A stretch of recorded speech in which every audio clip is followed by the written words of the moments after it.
As Steve Hartman showed us earlier, the swearing in of new American citizens is a July 4th tradition. But citizenship is no guarantee of a smooth road ahead for even the hardest working of immigrants. Here's senior contributor Ted Koppel. We may tell our children in years to come that there was a time, especially if it was during rush hour on a rainy day, when you couldn't get a cab in New York City for love or money. These days, the streets are mostly empty. It's estimated that 90% of the taxi business has dried up. That's part of the reason why the city, with help from the National Guard, started this program, paying cab drivers to deliver food to low-income housebound residents. Hello, good morning, guys. It's 4:45. Mohamedou Aliou, a yellow cab driver of many years standing, gets up before dawn to participate. He knows there's a health risk. But this is my home, and yellow is what I do. Right now, there is a pandemic. Our people, they are suffering. The city calls us. We are answering the call. Drivers earn $53 a route. Each route entails about 6 deliveries, and it means waiting in line for hours to get fully loaded, lugging boxes of food up into crowded apartment complexes, and then cleaning up for the next run. It's very hard, it's very tough, very challenging. 9 hours, most of it waiting, 2 delivery runs, $106 for a day's work. I got 10 more. Not even close to the amount he needs to pay even a fraction of his monthly expenses. But we're still hopeful. We're New Yorkers. We don't give up. As a young immigrant from West Africa back in 1994, Mohamedou saw Manhattan through rose-colored glasses. I came here with nothing at all. This was my dream. As a yellow cab driver, to hold a medallion, it's like being on top of my game.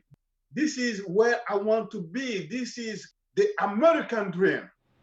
In 2003, he became an American citizen. By 2004, Mohamedou had learned that you don't get rich just driving a cab. To make money, he was told, you need to own the taxi. And to own it, you need a special license, a medallion. Deciding to own a cab was the best decision I ever made. It was the city that paid for the ad, promoting the deal as essentially risk-free. And it was New York City that has made literally billions of dollars selling these medallions at auction. When there are more buyers than medallions, the price goes up. That, in theory, is where even an immigrant cab driver could get rich. So I said, why not? But in order for me to place a bid to go for the medallion, I had to raise $20,000. How much? $20,000. But I had only $7,000. So I applied for credit card. I got approved. I called them. I said, can I use it for anything I want? They said, yes, it's your money. You can do whatever you want with it. Then you had $13,000 that you had on your 2 credit cards.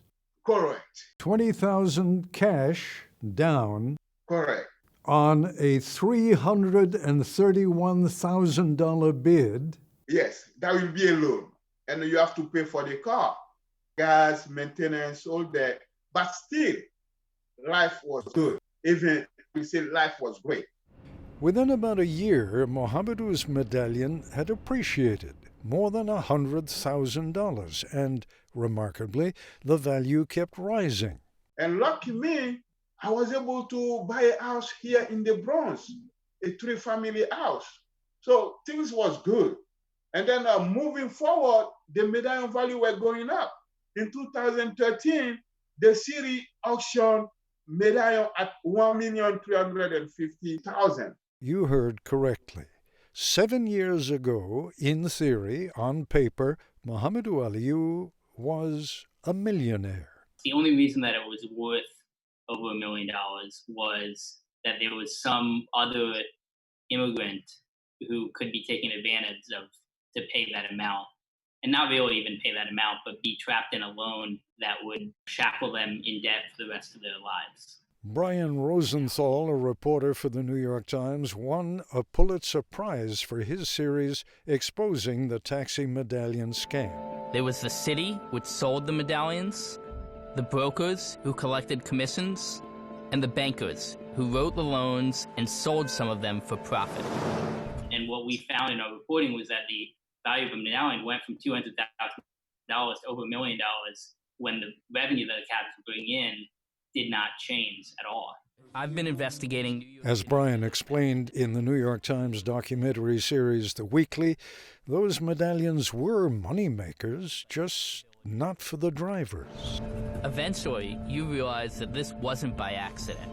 Many insiders knew that the whole thing was a house of cards. The loans were never stable, they were never sustainable, and they were always going to be a burden that was unpayable after this bubble popped. And that's what happened. My name is Muhammadu Aliyu. Last summer, the New York City Council held a hearing on what was called the owner-driver crisis. Muhammadu Aliyu was one of the witnesses. Every single day, every single hour, I think about taking my own life. I think about suicide. The only thing that stopped me is my 4 kids. If I do so, what's going to happen to them? I'm supposed to be a millionaire today, and I'm proud of it. And you guys are trying to take that away from me. It's not acceptable. I'm calling on you. Please, please, have mercy on us. Help us. He speaks rather plaintively of his status as a millionaire. I'm a millionaire. He's never going to see that day again, is he? No, he's not. He deserves it. He works very hard. I've met hundreds of these cab drivers, and they all work extremely hard.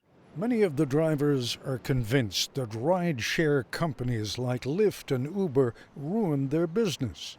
Even without them, though, says Brian Rosenthal, the medallion bubble had to burst. How about the value of the medallion? Just 6 months ago. 6 months ago, the medallion is less than $100,000. Less than 100,000? Correct, sir. What Muhammadu still owes on that medallion, however, is more than $600,000. The chances that he'll ever be able to pay that off, slim and none. One slender ray of sunshine, New York State's Attorney General is preparing to sue the city of New York to the tune of more than $800 million for misleading medallion owners. It could take years, and even that sum wouldn't make the drivers whole again. And then, of course, there's the pandemic. Well over 50 cab drivers have died from the virus since March. These are some of their faces. Most drivers these days are staying home. The few available fares just aren't worth the health risk.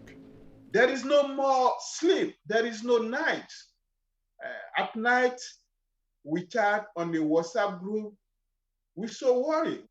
If nothing is done, when this pandemic will be over, the Eurocab industry will be over too.